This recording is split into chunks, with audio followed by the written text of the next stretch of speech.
Mr. Chairman, the next item, the last permitting item that I have today is item number 17 on page RM31. Staff is recommending approval of 2-12-00073 for Absaroka with 3 special conditions for 1.4079 million gallons per day. This is a new permit and is requesting 755 irrigated acres with 8 new wells in Hamilton County. The project is located to the northwest of City of Jasper, north of State Road 6, and south of US 129. This permit is within the Alapaha Water Resource Caution Area. They're asking for a supplemental irrigation demand of 25.1 inches annually. They are double cropping, and their rotation is going to include carrots, corn, cotton, peas, and peanuts, beans and peanuts. Now, due to the location of this project being in the Alapaha Water Resource Caution Area, staff is recommending only a 5-year duration permit.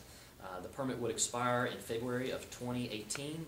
The shorter duration is going to allow for the joint planning of the regional water supply plans, and will also allow for the completion of MFLs and the possible recovery or prevention strategies, whichever one that may be in this area. So it will allow for us to have those tools in place by the time that they renew. However, I will go ahead and say that we did do our cumulative model evaluation, and we didn't see any harm that's going to occur from these withdrawals, but we still feel like things may change because of these recovery strategies, and that's why we feel like the 5-year would be the better course of action at this time. Just finished that the special conditions for this one include the implement of water conservation practices, irrigating target areas, and of course automated monitoring of withdrawals. So if there are any questions I can answer on this one. Landowner aware of staff's recommendation for a shorter than typical permit? They are. When they came in for the pre-application meeting, we informed them that this was a possibility that we were going to have to do this. So they knew the entire time, and we've called them since then to make sure they're aware of that limitation. What is our expected timeline on the new recovery and prevention strategies and MFLs in the area? Is that a Carlos question? I believe it is. 2014. The MFL schedule. This is for the Alapaha. It's I need to look that up. I did not have that information off the top of my head. I mean, it's within the 5-year Within the 5 window, years. That's the water resource, or the water supply planning process is also within that window. So the North Florida Regional Water Supply planning that's underway under the partnership would be done within that window as well. I'm just trying to determine where you got the number 5 from. Because it's going to take 4.5 years to get these studies done, or is it just a round number that happened to be the next round number after the amount of time that these studies would be done?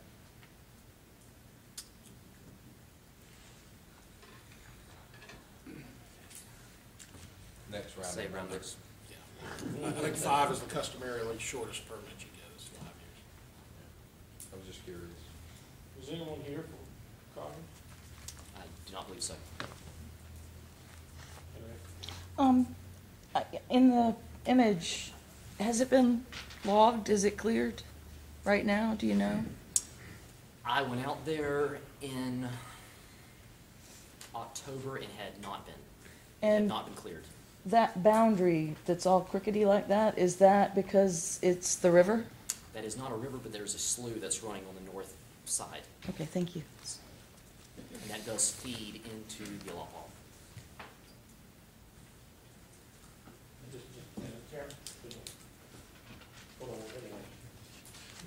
Mr. Chairman and members of the board, what do the conservation measures consist of that the permit requires? Mr. Chairman, the conservation, when an applicant comes in, regardless of size, they come to us and they actually fill out a water conservation plan with us. So each one's a little bit different, but they focus on leak detection.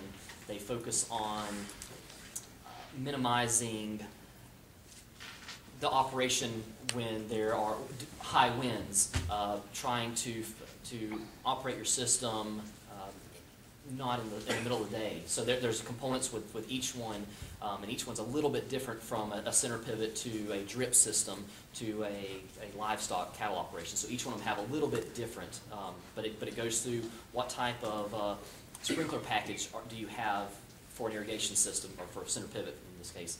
Does it have pressure regulators, the wobblers? It kind of goes through that spray type of thing. So we go through each one of those with them. How about best management practices? Yes. Have to be best management practices. Yes, sir, I intend to approve this, vote for it, with a shorter, permit, date. I do have concern, because that area to the south, and to the north both, there are wells, margin wells that indicate the highest in the 30-year trend of aquifer decline in the whole district. So, it's a great scenario that we will need to examine the aquifer level trends there to get more information on.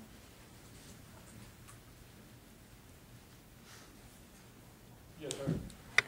This was one of the ones that I wanted to address. I'd like to get the board to think about or do some back of the envelope calculations like Mr. Curtis did in the vegetable farm that was considered over at Lake City. I don't have a good statistical model for the distribution of rain any place in the district as for year-to-year variation.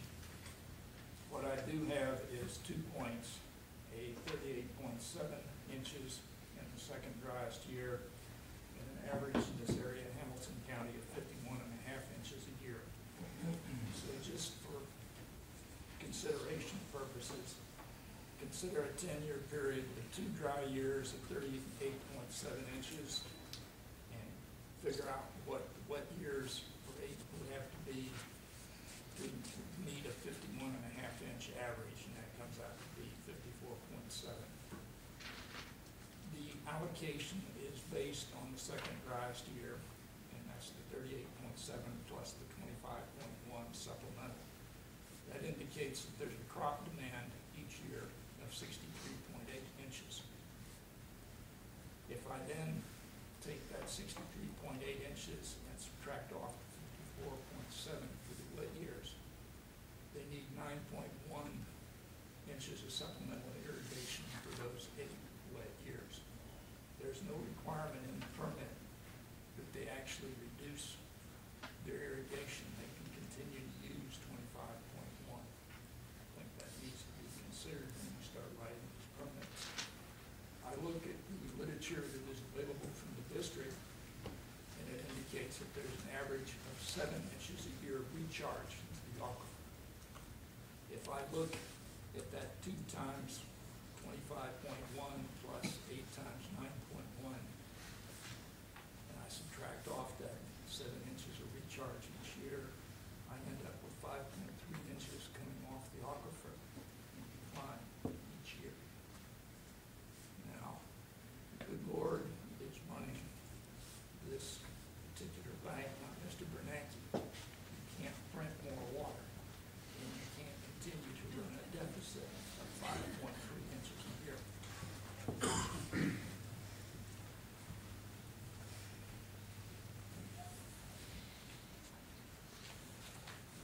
In theory, if a user is using best management practices, in theory, if we have 50-some odd inches of rain in a particular year and it falls at the time when the crop's actually trying to grow, I don't know that I nor you could foresee a farmer that just floods his crop out by fully irrigating. Would you agree with that? Yes. It also costs money. It also does cost money. So, assuming a competitive industry and not wanting to kill your crop and save money where you can, I don't know that we can accurately predict that. It does depend on what weather we get. That being said, I see the point you're making. There are withdrawals more than if it was just natural left alone piece of dirt.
I'm just curious, do you ever take that into account, or do you just allow a farmer to do forest?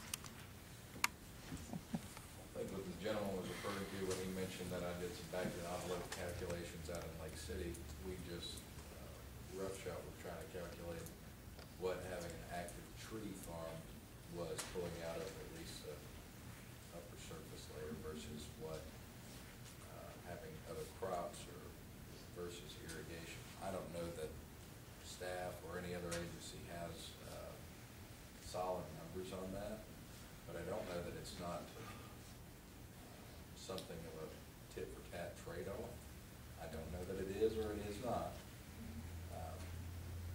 But I certainly think that desert might be a little draconian, and he's standing again, maybe he has something to add. That's what you're referring to by this.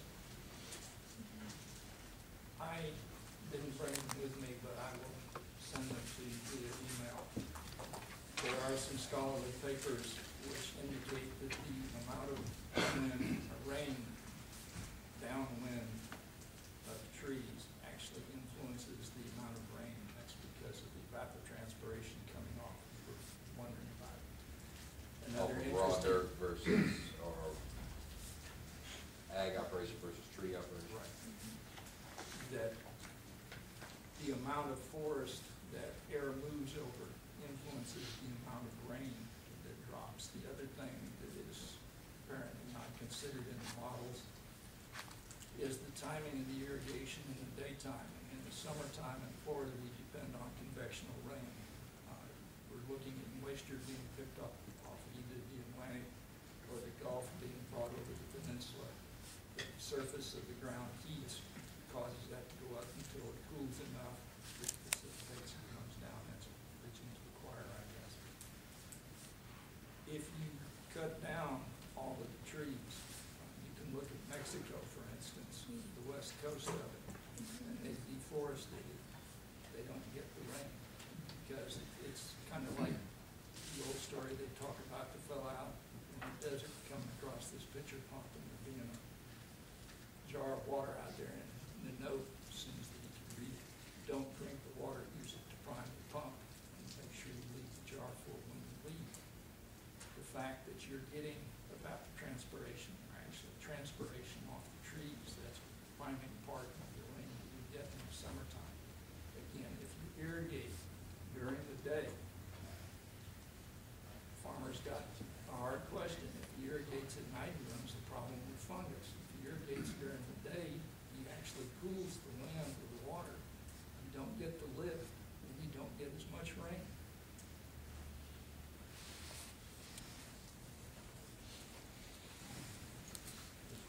Yes, sir. What would be the result if this board chose not to approve this? Do we know?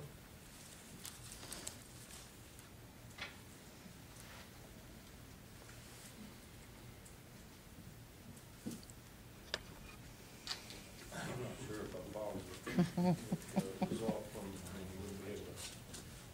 Well, I think we have the authority, especially because it's a caution area, to say we're concerned about the water table, the aquifer and so forth, and we think it's ill-advised to approve this. But I wonder then if the property owner would have legal counsel that says we have met all their criteria and there's nothing obvious that would cause them not to approve it, and we should take issue with the fact that they didn't approve it. Well, I think if you, and I think council could answer this, but my understanding of the law is if we deem it to be beneficial to the public and we don't issue it and we do not have reasonable reasons not to issue it, we would absolutely be setting ourselves up for, a lawsuit under current Florida statutes because, is that correct, Tom? Yeah, whatever you do, approving or disapproving, has to be based upon some scientific recommendation given to the board. If you had concerns, though, about whether or not it was appropriate, it would be within this board's discretion to send it back to staff and have them re-examine and look at it further. You can certainly do that without, I think, incurring any kind of legal liability. But yay or nay, it has to be based on some sort of scientific recommendation. When it's designated as a water resource caution area, does that add additional requirements or considerations to our deliberation on something like this? It doesn't change the fact what you do has to be based upon science. Now, I think it does change what Kevin does a little bit because he looks at it more closely and he has other factors he can apply to decide whether or not it's appropriate to issue the permit and when he makes his recommendation to this board. So, again, I think if y'all are leaning that way, what you would do is you'd send it back to staff and let them look at it more closely and give them the things you're specifically concerned about. What are the additional things, the additional actions that have been taken since this has been designated water resource caution area? Or do those only occur upon request of the board? Primarily the 5-year duration. No, I was just gonna say, I think it changes how we make permit. Mr. Chairman, Yes. when the board designates a water resource caution area, the additional step to that is developing a rule in your permitting, to add additional rules to your permitting rule to account for that. We haven't got to that point yet. What we do and what we have done, the reason that we have designated that a water resource caution area is for the MFLs or environmental constraints that we've had. And we just have to put a tighter look on those constraints when we issue those permits until we get those rules updated to include that. That's going to be part of the planning process that we're going through right now that's going to take us a few years to get done. There's a part of that St. John's. Yes, absolutely. Carlos, I thought when we designated it as a caution area that we had 1 year to establish those rules. Is that? You have a year to designate it a water resource caution area after you designated a planning region. That's the only requirement in the statute. Okay, thank you. Mr. Chairman, again, our hope was that with that 5-year duration, that would allow those rules to be in place, those strategies. I mean, I would personally be concerned if I was the applicant that I was getting a 5-year permit on a piece of land that I have to spend as much money as they're gonna have to spend to make this happen. I mean, I don't think they will get their investment back in 5 years, I suspect, but I don't know much about their business, so I shouldn't. I'm not making that determination, that's theirs, but that seems like an awful short period of time for the amount of money. If I was just putting a pivot in and it was open land, I mean, you can move the pivot, you got a well in, I mean, it's gonna cost you something, but, I could see that, but boy, I know what it costs to clear land like that, that's expensive, and, I can't get it back in that period of time, but that's not our decision, that's theirs. Yes, sir. Just to amplify that, it is not my intent to ask for this permit be denied. I'm just trying to prompt the board and the staff to look at the consideration. The way it is right now, the landowner can decide what crops, how many crops per year that he wants to plant, and how much of his land that he wants to irrigate. And you're basically saying, well, ICA says that the crop needs this amount of water, we're gonna give it to him. And that falls under this reasonable beneficial, but there's a word in the statute that's being left out or ignored, and that's sustainable. And I can see, I think I used the analogy a year and a half ago when I first addressed this board. I see the aquifer being used like a T-boat. You can call it a bank account if you want. You've got to be able to take out when you need the water in a dry year. Being able to irrigate is a farmer's best crop insurance. But it's not an open-ended account. You're not like Mr. Bernanke. You can't print water. It has to go back in, so it has to be sustainable over a long period. And basing the allocation only on the driest year, you need to have staff think about going to the legislature and changing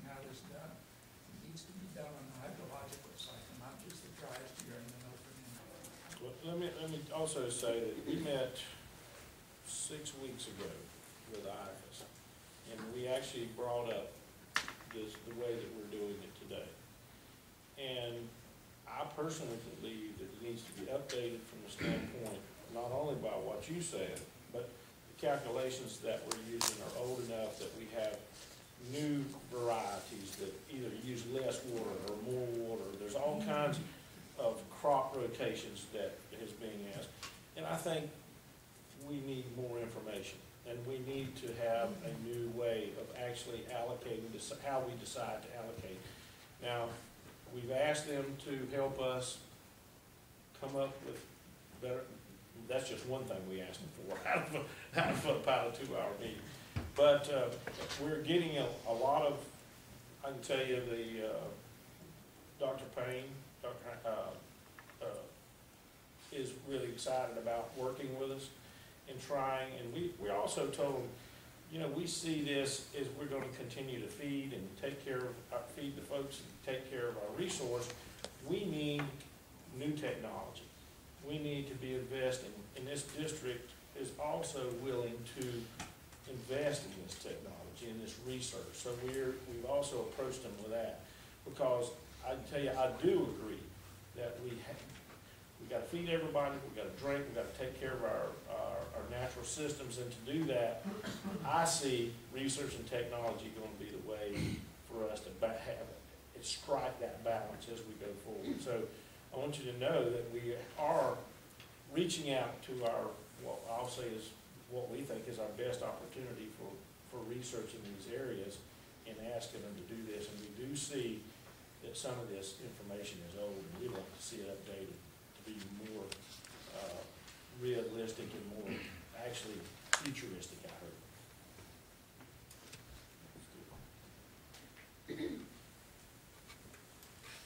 I think this discussion points to a problem that I see the district really having, and that's the sensitivity of the model that you're currently using. As is mentioned, this model doesn't show any impact, even though, as was mentioned, these wells are at the lowest level in recent history. And to me, it was very disturbed to read in the response to the planning group that the Swanee River does not plan to develop in the near future the sub-regional models necessary to actually get at this kind of situation. And I would urge you to take another look at the need for those sub-regional models to address exactly this kind of issue when you have the inability to deny a permit because your model is not adequate to show impact. I think there are other options. There are people out there who have models that would fit in this kind of situation that you could go to. Del Botcher is one of the individuals who has a model like that. So if you wanted to request staff to actually go out and look at other model scenarios that would give you the necessary data to address this issue, I think that would be possible. But I think what I'm hearing is possibly a reluctance to continue permitting like you're doing, and the only way that you're going to be able to do that is actually have the scientific proof. Because obviously if this applicant wants this, what you have available right now, quite frankly, you're going to probably lose that hearing. So you need the information that would come from these better, more sensitive models.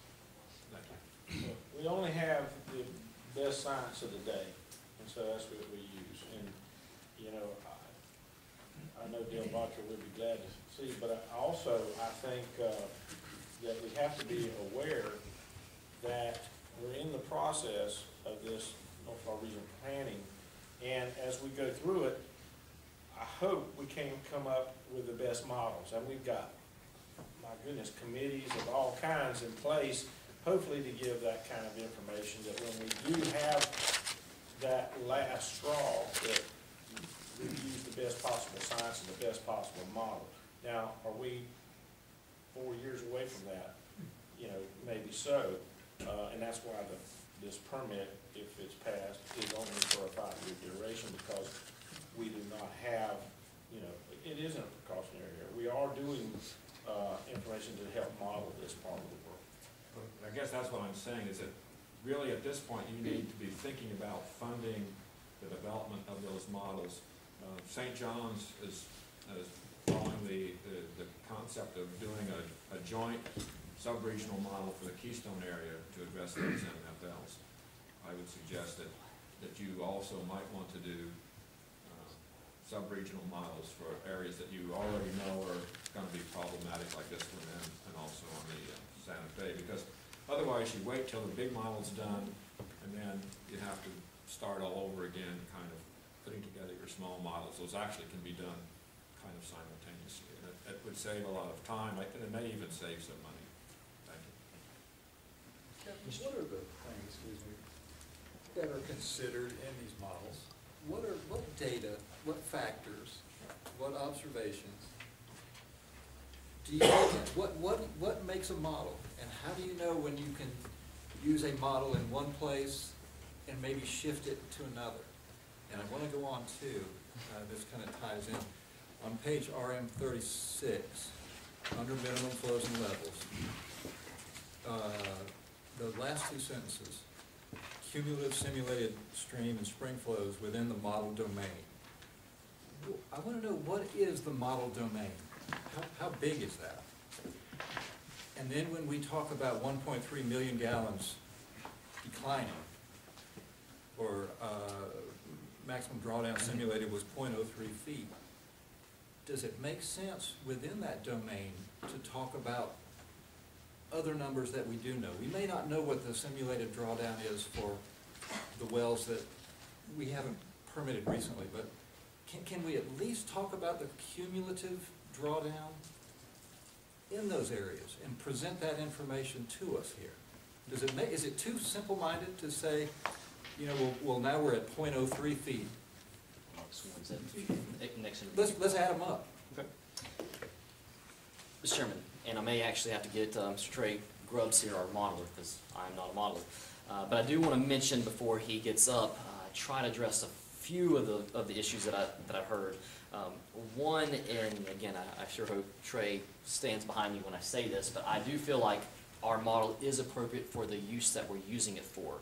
I think that some of the things that came out of some of the articles that we recently read, the regional groundwater models are also being used for what's called a fate transport model. We're looking at a particle and the nutrients and where it's going to go, and looking at the use within our karst aquifer, and it's not always appropriate to use those for that reason. But for what we're using, ours is going to be for looking at flows and flow reductions, and so it's a mass balance, and that's one of the things that our model is great at, is to be able to say, you have this withdrawal, it has to be a one-for-one. You're pulling this much water, it has to come from somewhere, and that's what ours is very good at doing, is saying where that somewhere is and giving us that idea. And again, I'll let Trey talk about what is in the model. One last thing I want to just draw your attention to before he comes up here is just that on page RM35, just want to mention that there are Chapter 120 timelines that we're working with, and unfortunately this permit defaults on March 4th, which prior to our next board meeting. And if there is anything additional that you may want, it may be a good time to look at possible conditions about groundwater monitoring. That may be an option for you. But, if you don't mind, Trey, if you could just address what is in the model. How they'd have to reapply if we don't take action today? That defaults. If you take no action, then on March 4th, it would automatically issue. It just defaults. So the permit would issue by default. But before that would happen, what I would advise you to do is there's all kinds of things. You can issue a permit, but at a much lower level, and say we're willing to reconsider. There are different things you can do, but you should not let it default, because they would have a right to a permit at that point. Carly said something a few minutes ago before we I'm sorry. Trey Mr. Rose. Modeler. Sorry. We call them that too. Carl said something a few minutes ago about it was designated a water resource caution area because of that had to do with planning and regional this and that. Certainly we didn't just pick this area at random, presumably. So there were actually conditions that caused us to have some concern and place it in there for higher scrutiny. Is that a fair statement? What are those conditions? And we'll look for Carlos, but I think it was the flows through the La Paul River. That was some of your main areas. Part of that in the proposed MFL that we have for the Lavaha doesn't necessarily tie us with areas to the east. That comes in, we're connected to Georgia there. So this could be a situation where we're dealing across state boundaries.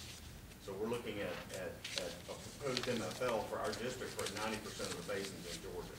So we have to do some additional work up there to see exactly what the causes of the potential impacts to that MFL are, which designated it a water resource caution area during the assessment that we did in 2010. But when you put all the proposed water use data in for the next 20 years, and you see that you're going to have a decline in that area, we need to tease that information out. 20 years, yeah, we go out 20 years. So that's, and if you're gonna violate that condition within 20 years, that makes it a water resource caution area. The Lavaha isn't necessarily is in violation of any constraints right now. It's within that 20-year planning period. With the projected growth. Right. Is there any way of without a great deal of cost, either ourselves or the applicant, can we somehow incorporate groundwater monitoring, aquifer level monitoring in the area of the permit? I mean, is there any provision for that at all, or precedent? I know it's generally not a desire to monitor groundwater in the area where you were drawing, but is there any way of incorporating that? Yes. We can certainly incorporate conditions to a monitoring plan in the permit. That's something the board is very capable of doing and well within the rules that we have to do that. Now, the cost of that, it would depend on how you would go about requiring that monitoring program.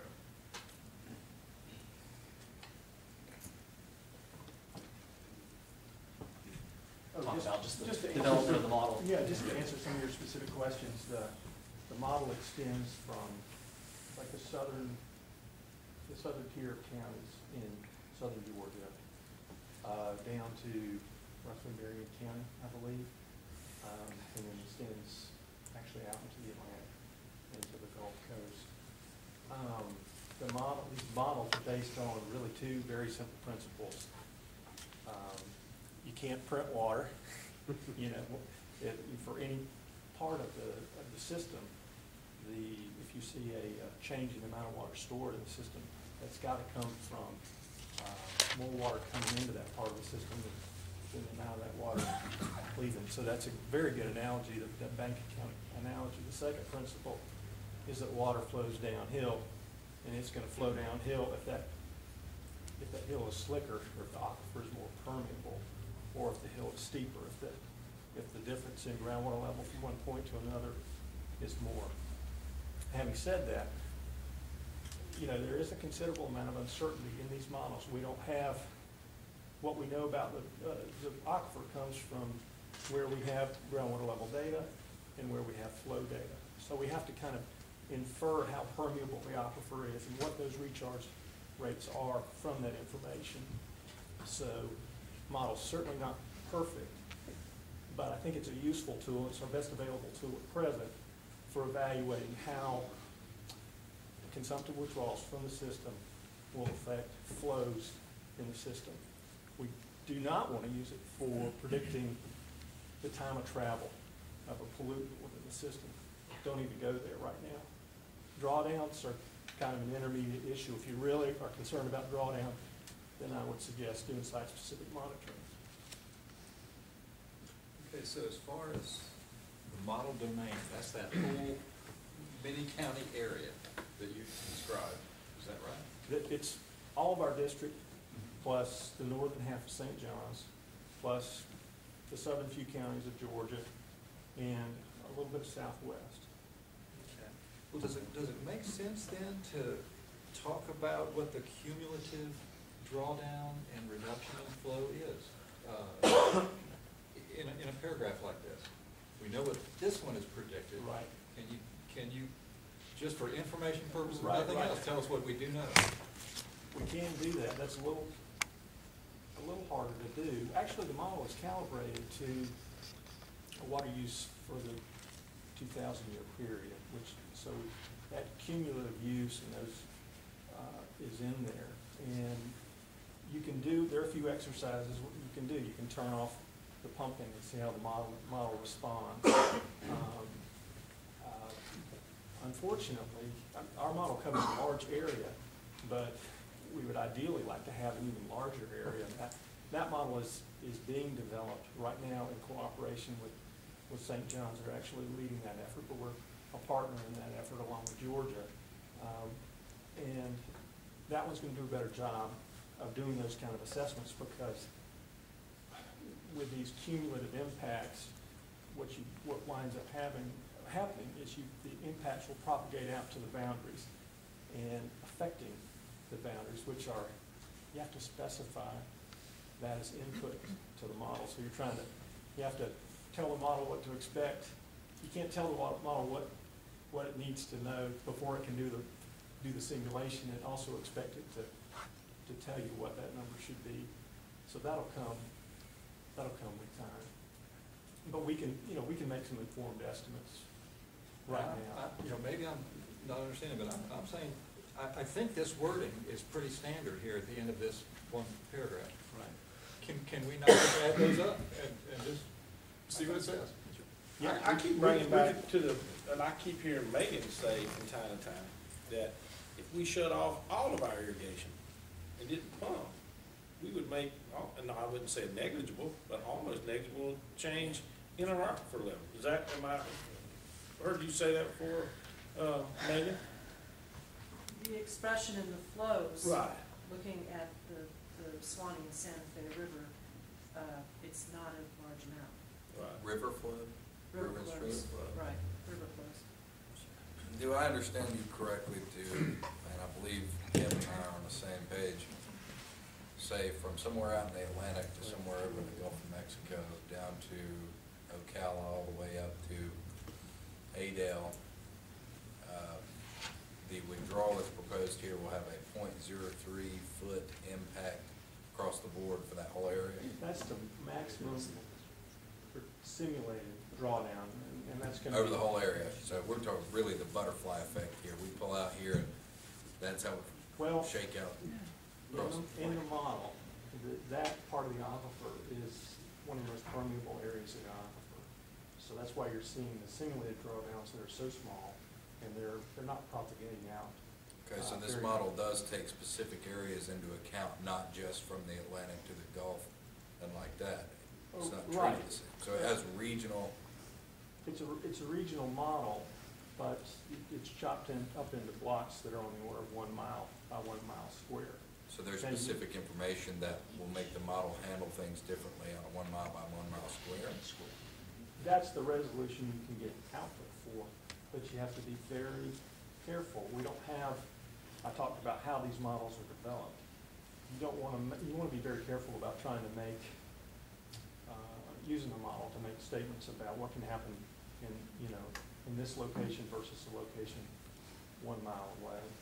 What I feel the most confident in is using the model to say, okay, we're withdrawing, say, 1.5 MGD from this location. That's got to come from somewhere. We can't print water. We're expecting that to come from a reduction in flow to this reach of the Swanee, or the Santa Fe, or the Oahu, that might be, say, 10, 15, 20 miles long. I think, it's You will predict something like that? Yes. And we use it that way, and it's a useful tool for doing that. It's not a perfect tool. I've got a Post-it note on my computer that says, "This is not the aquifer." To remind me every day that it's not a perfect tool.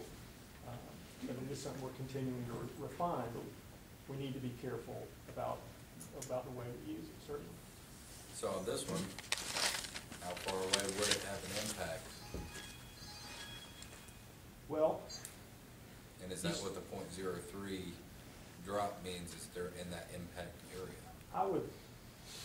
I would focus less on that number than on what's happening with the flows. We see that, I think the consumptive use requested is 1.4 MGD, which is about 2.2 CFS, if I'm doing the math right. So that's got to come from somewhere. About over half, about 65% of that is going to occur, according to the model, from Ellaville up. So it's going to reduce some water from the Withlacoochee, some from the Alapah Rise, and the Lower Swanee. Most of that's going to come from the reach between the confluence of the Withlacoochee and roughly where 129 crosses the Swanee. And the next largest reach is going to be from White Springs downstream to that point. And then about the same amount will come from the lower part of the Withlacoochee. So, like I said, you know, the bulk of that is going to come from that local area.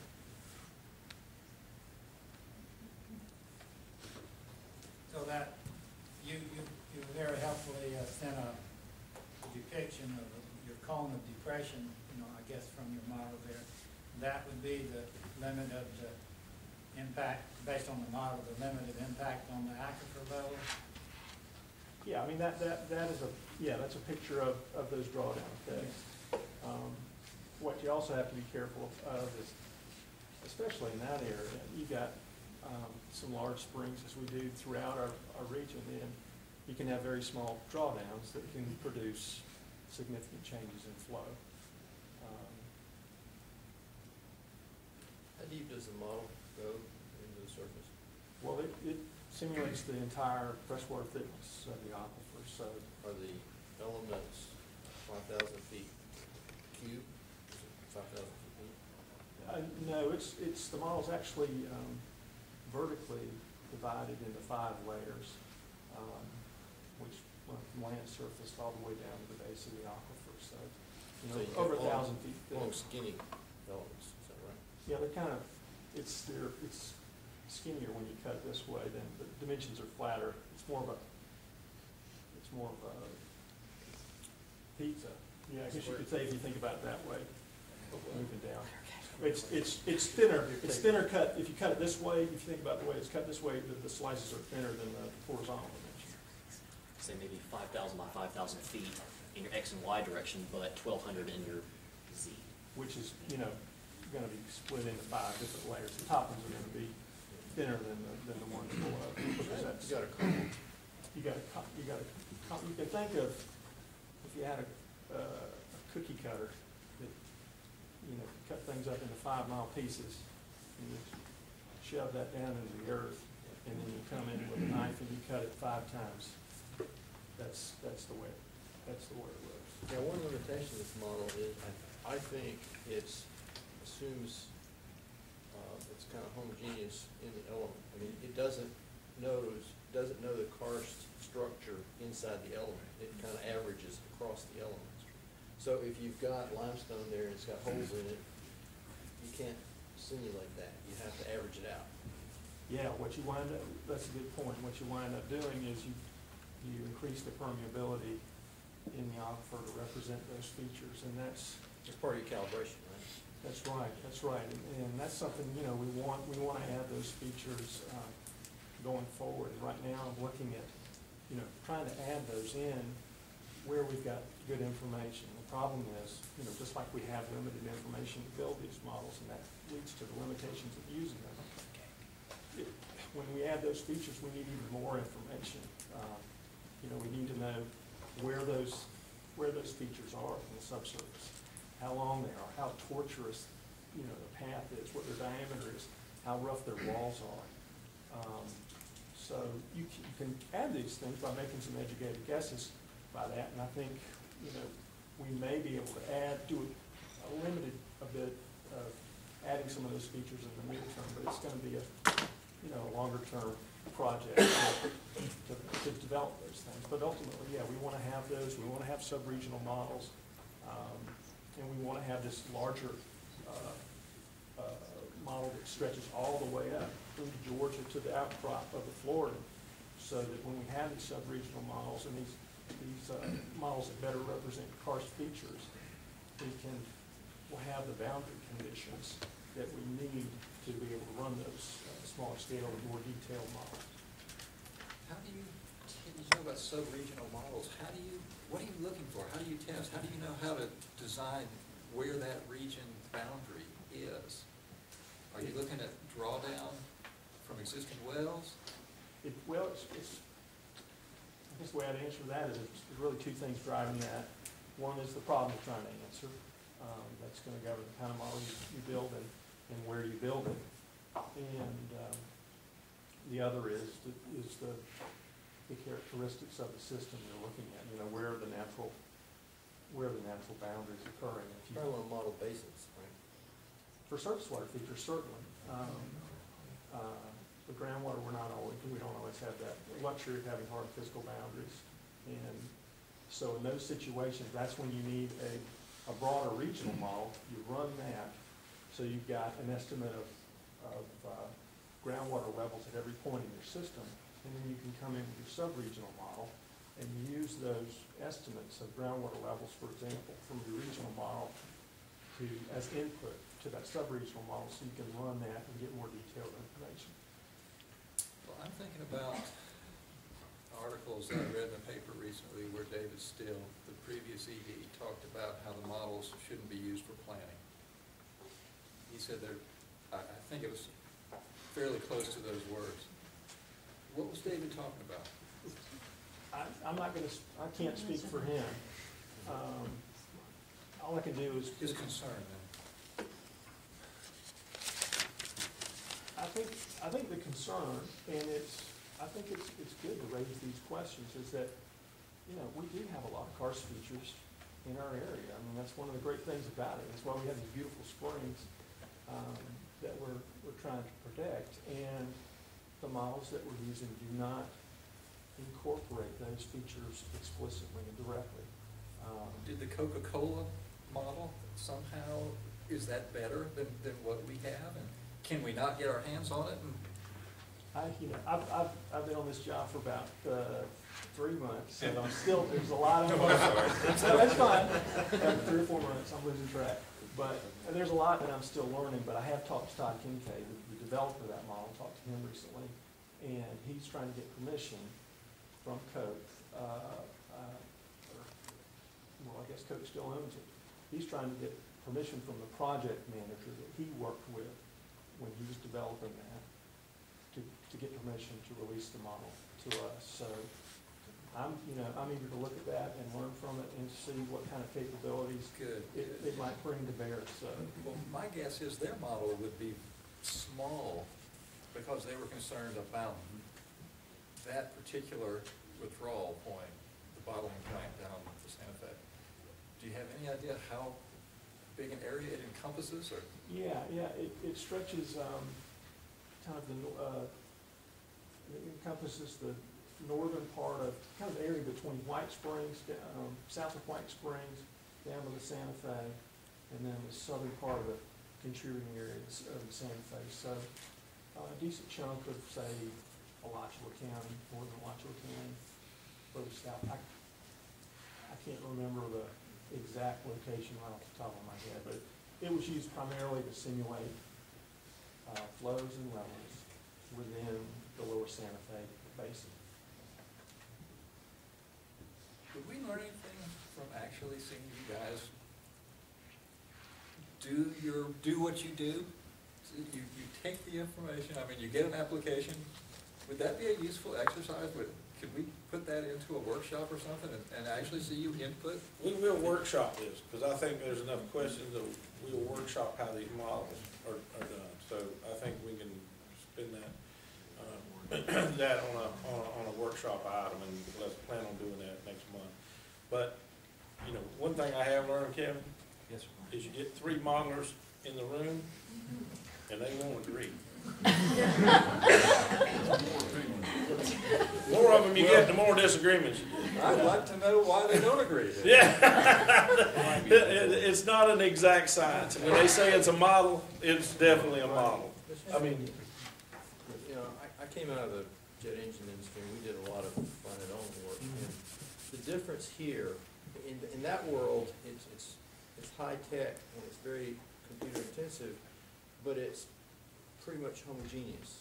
In other words, you take a model of a part and you break it up fairly coarsely, and you learn the stresses and so forth, and then you home in on a little cut, of stress concentration, and you break it up very fine, which takes a lot more compute power, and you use the big model to tell you what the inputs are on the small model, just what you're saying. And you spend a lot of time analyzing those very small elements right in the stress concentration. The difference is that metal that you're analyzing is consistent across the big element and the small element. And what we'd like to do here is take our big model and then say in this area for the permit, break it up very finely, not 5,000 feet, but 500 feet or 5 feet, whatever, and do a specific detailed analysis. The problem is you don't have a consistent homogeneous cube there that you can model. You have to know where the holes are and where the different densities are and where there's rock and where there's sand and where there's a tree stump and all that stuff. And so if you break it up fine and you don't have that detail, the model still won't give you the right answer. And calibration helps, but having a fairly large model that you can say, well, this is what the Swanee's doing today, and this is what the model says it should do, gives you some confidence.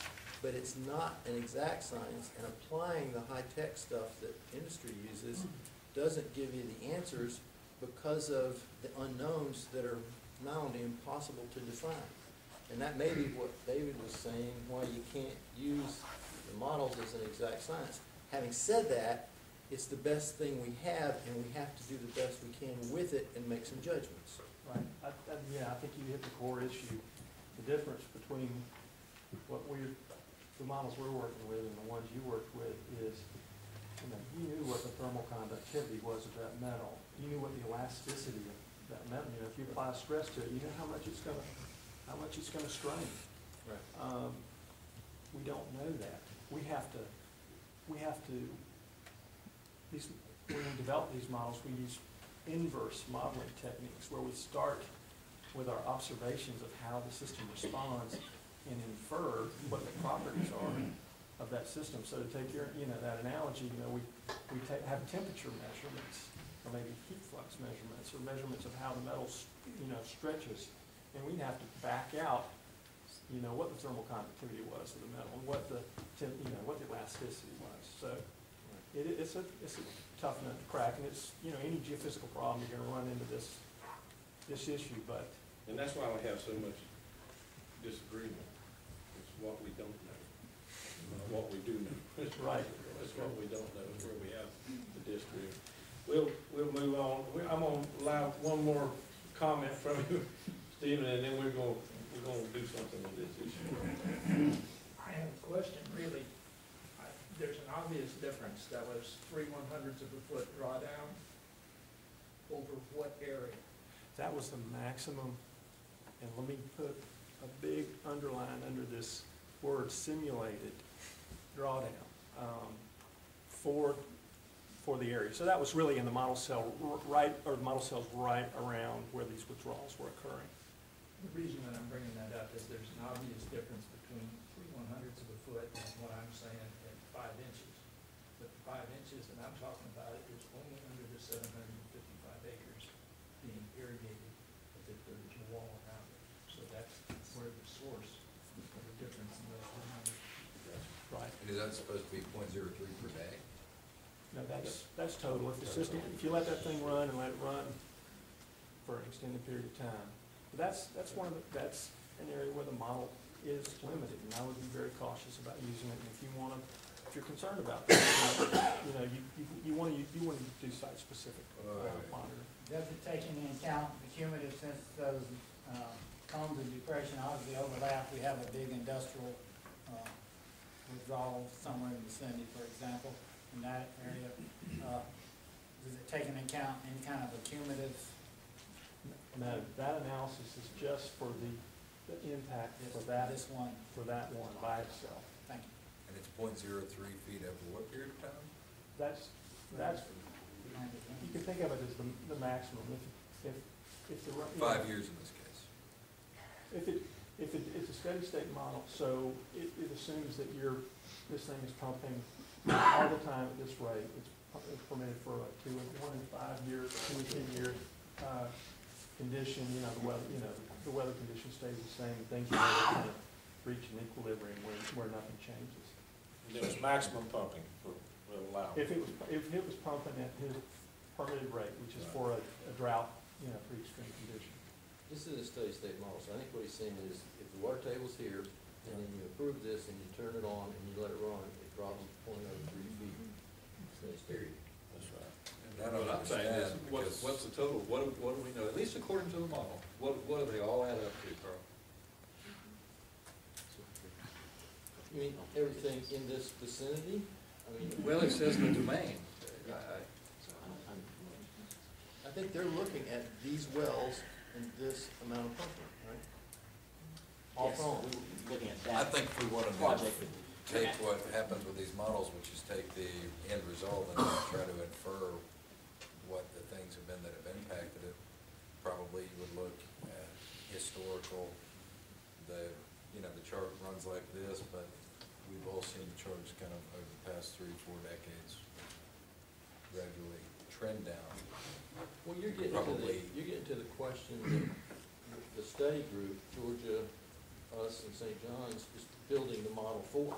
I think that the intent of using this model is to see what we can simulate and deduce for the whole region in terms of usage and impact. What they do over there affects us. How are they fine tuning it then? What is changing? I'm not sure what you mean by what is What changing. they've done is they've made the model bigger, covers a larger geographic area, and then they have to calibrate it based on some data. These models really are empirical.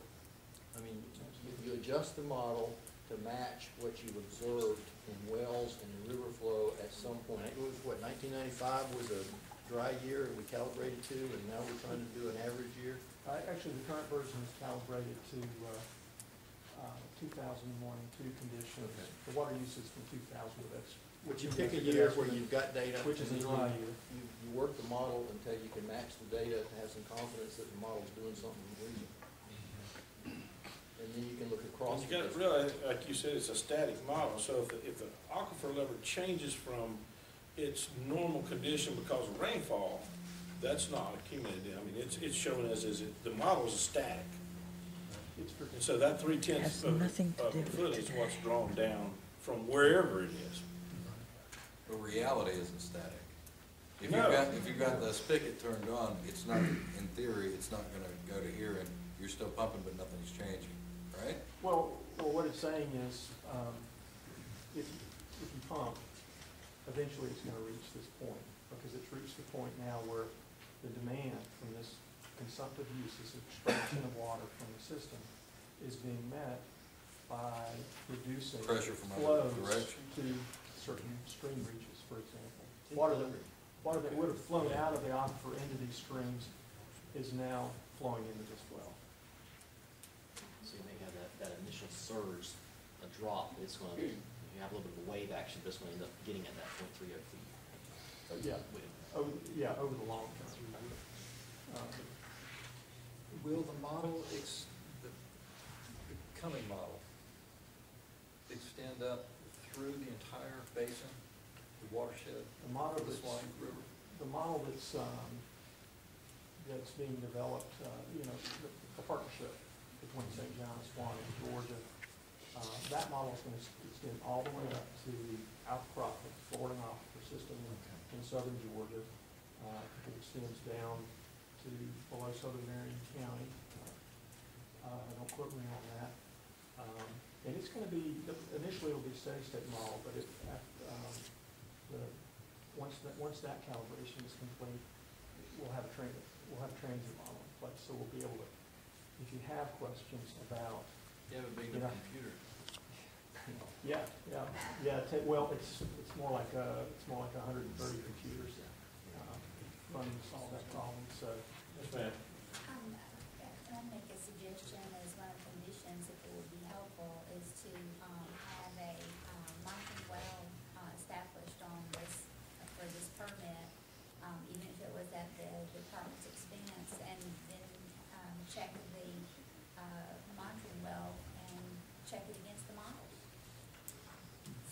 job. I think that's what you were saying, the only way to really know is to have some monitoring around, in that vicinity. Right. To know exactly what we're doing. Exactly. It's a, What's a monitor well cost? Depends on how. I know, but just, you know, what's. I don't know what the running, I don't know what the current cost of drilling the well is. You could probably put a well in for $2,000, I would imagine. Well, they're putting wells in, can't we just monitor one of the ones they're gonna pump out of? Well, depends on what you want, what you're trying to monitor. If you want to monitor the effects of You'll get the offsite, cone. you know, of this pumping on, say, offsite conditions, then you probably want to monitor, you know, along the We've got property wells boundaries, for example. in the general area. Yeah, there's a long term to the south, what is it, maybe 15 miles, and then there's one to the north, about 15 miles. They both show substantial decline over the last 30 years, the highest in the district, as a matter of fact. But there's nothing right there in the immediate area that I'm aware of, maybe. No, there's nothing in that area. I wondered if you were to zoom out from that aerial photo, I wonder how many circles, I mean, that would be useful information. I'd like to know more about the surrounding locale.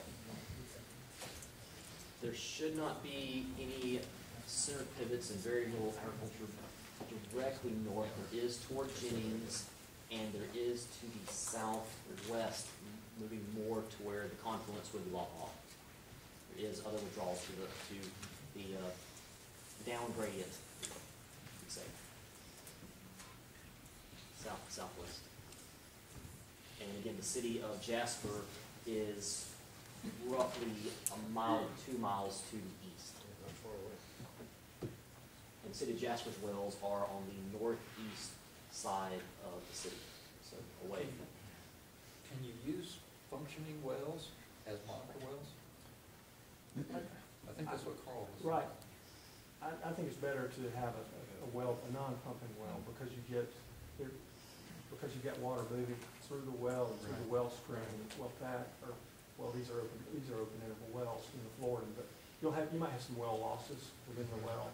So if you want to get a better handle of what's actually happening in the aquifer, you want to use a non-pumped well that's, you know, not too close to the. Well, what you would do if you use the pump well, you just read it when it's not pumped, right? Well, you Let can it do come that steady state. You can do that as well. That's correct. what's the pleasure of the board? We do. Ma'am? We don't have a motion. I know, that's what I'm asking.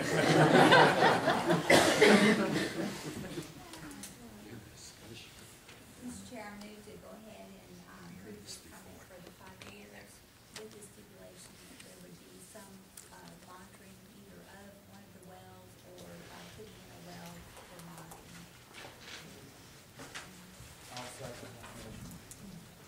So we're basically not taking as accepted here, the motion has been made to accept the permit with the conditions that she just picked, which was monitoring the water level in the well or surrounding well, whichever you had.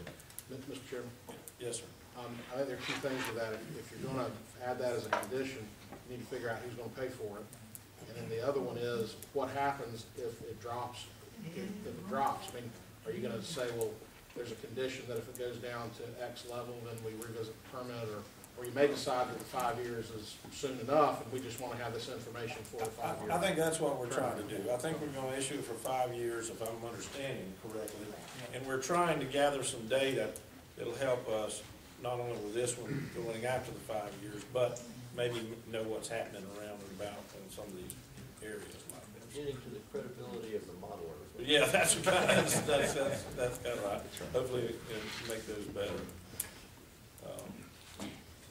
And you may want to get some technical advice about whether it would be sufficient to simply take readings of the pumping wells in their downtime, if that would be sufficient for our purposes, or if we need, because that'd be easy. You just put a condition that we can come in and test on your downtime.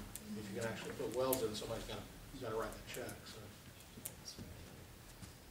Mr. Chairman, if I could make a comment about that monitoring. The type of monitoring you're speaking of can't be done in the supply well. So it needs to be an outside. It needs to be Okay, an that's what- external, monitor well that is dedicated to monitoring, else we can't make any, because we can only monitor, we can only see what's happening when the pump's actually running. So it would Sounds have like to be an external. we're monitor. going to have to, if we want this area monitored, it sounds like the district's gonna have to put that big. I would kinda, I guess we don't know a lot about what it's gonna take to monitor this or to see what the cost is. I have a You know, question. yes, sir. Mr. Chair. What size well do we need for a month? In this case, we need to go to the Floridan, Yeah. and it would be, it's gonna be at least 60 feet to water. Probably a 4-inch well.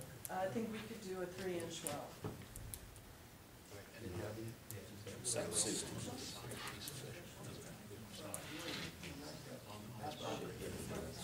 Not completely clear if there is a surficial in that area, because it's sort of a transitional area, but that would also give us a lot of information if there were a surficial.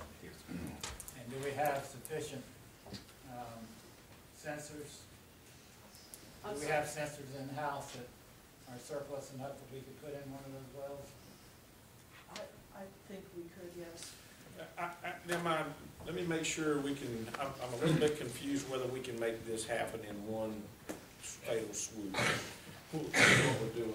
Maybe we need to approve the consumptive use permit if that's what's gonna happen. Then maybe we should direct staff to put in a monitoring well to monitor this, and it be a separate item which we act on, and not tie this to this guy's consumptive use permit. We use it, we know how we're gonna use it, but it looks like we're gonna have to pay for it. We don't want to have some confusion. Council, is that, I mean, I don't wanna confuse what they're supposed to do versus what we're supposed to do and what we're at. You could certainly do it that way if it's a pleasure of the board. One of the issues though is if you're going to compel them to allow you to place the well on their property, you better have that as part of the permit, because otherwise you'd have no way to enforce it.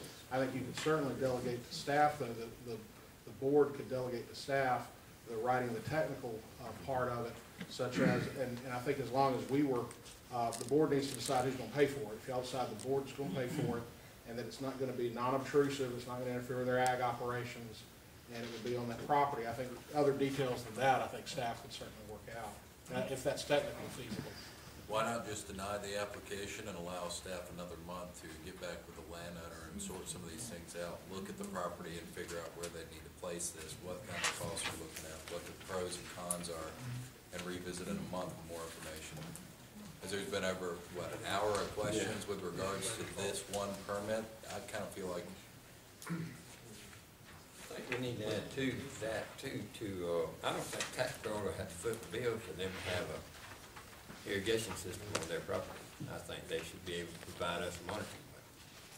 My personal opinion. and I just, when I hear, I believe it was Doc down there that said, this is the lowest area in the district, past 30 years, water resource caution area. And just to clarify, I wasn't Not saying in y'all have to pay for it, but y'all need to tell us who's gonna have to pay for it. And yeah, just would, one thing I would remind you is again with that March 4th default date, so, and it may. Well, not, if we deny it, then we haven't crossed the default. It's Or if not you like they condition can't it- reapply. Or if you condition it in a way and they feel like that's not something they wanna do, they can withdraw that application too. Well, I don't want to bureaucracy somebody to death, but just for the sake of not having to make a decision. But I think we all want more information. I think they might prefer that though, because if you deny it, then technically you're making them start over. I mean, and it might be better just to, from their perspective, I think if you added that as that one condition, and then if they've got a good reason they can't meet that condition, such as there's some issue of burden that we haven't thought about, they can come back and ask for modification. How about this? I mean, we've discussed lots of things here. We've got some ideas. How about if we soak that in, talk to the applicant, come back with an recommendation that would suit what you've heard here, and the applicant can live with if we can if we can get that. And just table this until next month. It'll issue Oh, we before got- then. How about our phone call? Yeah, we can do it in 2 weeks on a teleconference. It says not the only condition they need to meet, if I'm understanding what we're all saying, is providing the well, monitoring well, right? I mean, is that one of the? I think, we could ask them to do that. I mean, I sure don't have a problem with asking them to do that. And the reason why we'd ask them to do that, council, is because it isn't it's in a cautionary area. And that's why we're asking them to do that, where we can monitor that and make sure we're not.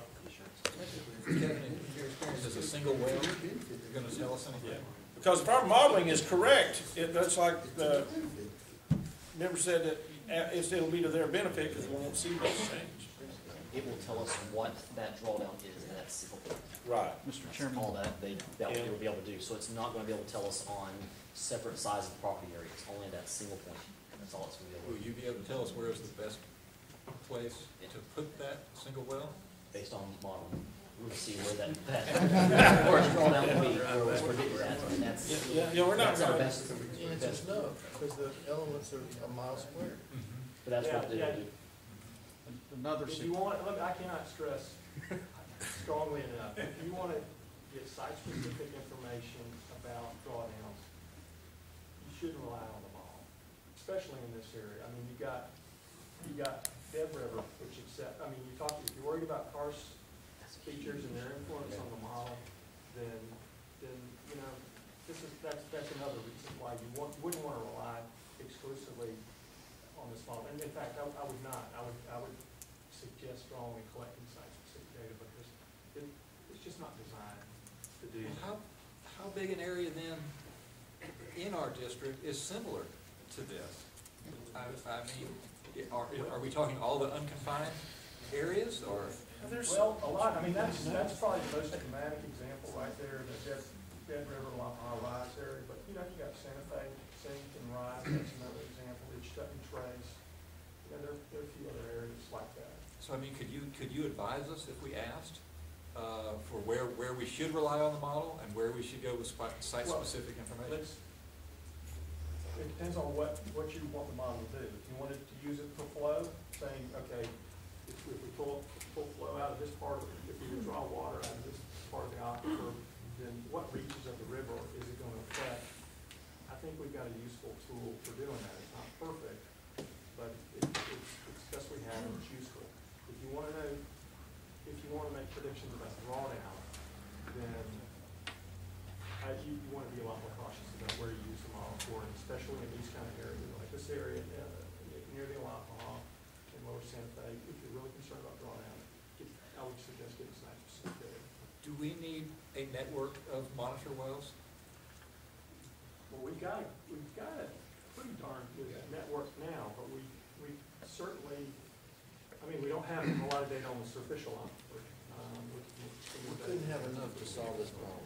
Yeah. But I think that to take care of his issue, every time you do a consumptive use permit, you're gonna have to have a monitoring well within the vicinity to tell us anything.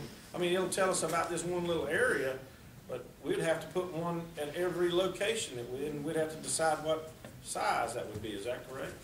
Well, I think Swiftmud has a monitor well in every township. Is that right? Do we have at least that density? Absolutely not. Should we? I would like to say just one thing about the monitoring part of we're issuing the permit, we've run the model. The model is telling us what the impact's gonna be at the flow points in the rivers and the streams. Just knowing the drawdown at that site, just because there is drawdown at the site, doesn't necessarily mean there's a problem. I mean, it has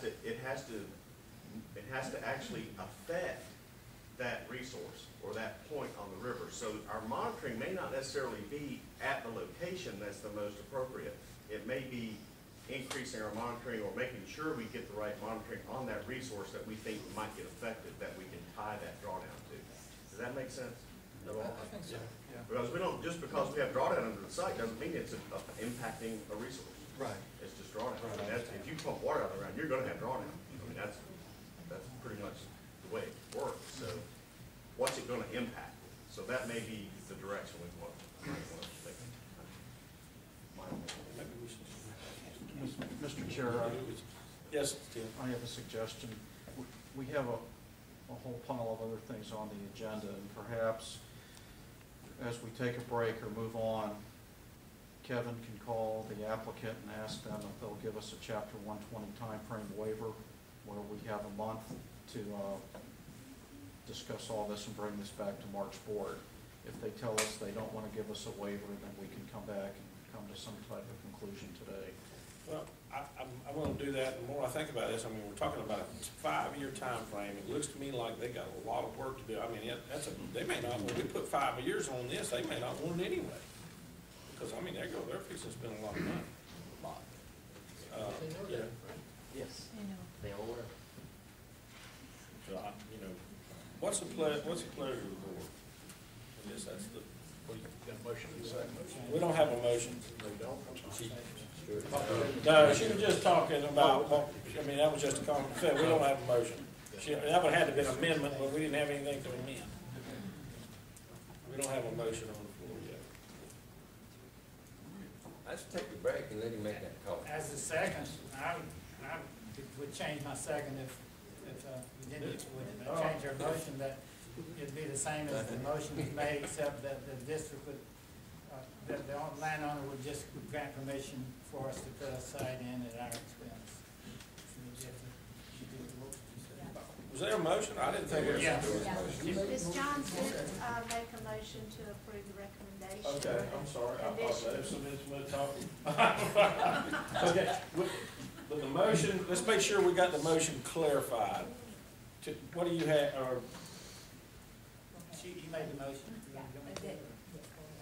The motion, as I recall, was to approve this with the conditions written in there, with the additional condition that a monitoring well would be installed. It did not address at whose expense.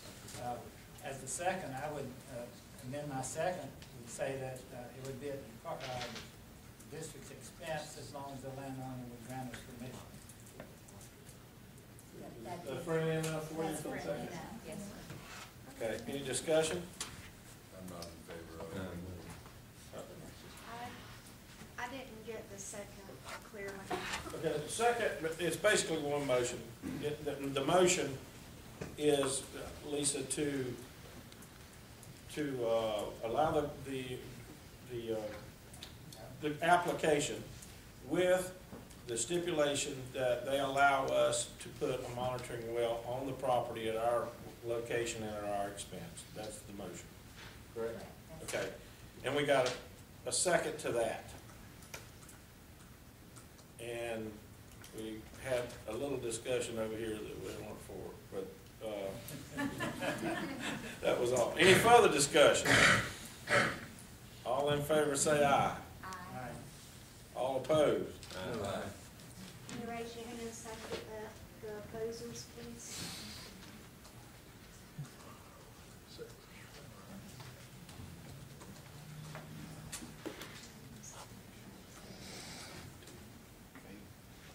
Pretty sure the motion failed. Yes, sir.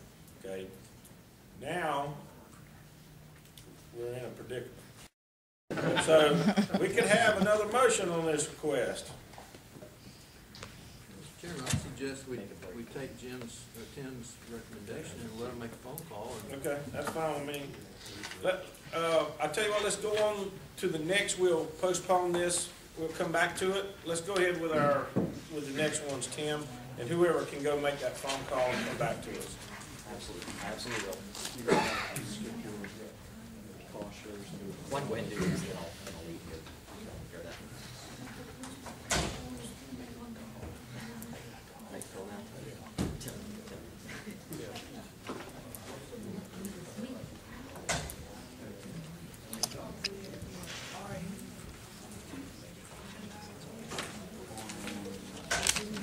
So, we could have another motion on this request. Mr. Chairman, I suggest we take Tim's recommendation and let him make a phone call and. Okay, that's fine with me. I tell you what, let's go on to the next, we'll postpone this, we'll come back to it. Let's go ahead with with the next ones, Tim, and whoever can go make that phone call and come back to us. Absolutely, I absolutely will. One, go ahead and do this, and then I'll leave here. Take care of that. Right, Phil, now? Tim.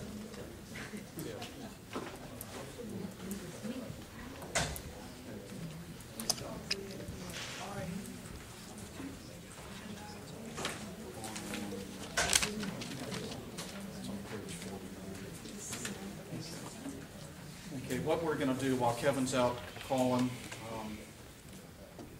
the applicant, we're gonna jump over to, because Kevin had 2 cost shares, and he'll come back and discuss.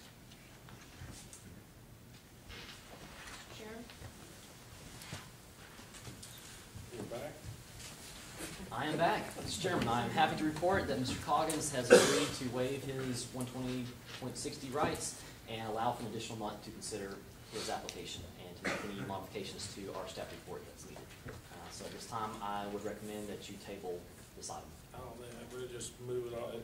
We do have a motion. I hear. No, you voted on it and it failed. Yeah, that's right. We took care of that. All we have to do is, I'm gonna take it off the agenda, we'll put it on next month. That's right, we did that. Other than that. Mr. Chairman, one thing I forgot to say this, following on what the executive director said on the Damascus issue, we've been in contact with DEP staff for preparing documents. At the next board meeting in March, there should be agreements and things for this board to sign if that deal works out and everybody's in agreement, we'll have documents and all that for this board to sign. Those will come back to the rest. All right, just means adjourned. Dr. Shortell, can the public come to the meeting on Friday about Damascus peanut, or is it It's an ARC meeting. It's an ARC meeting? Okay. It's in Tallahassee. I think it's I'll look it up. I think it's at the Bob. At the Bob, yeah.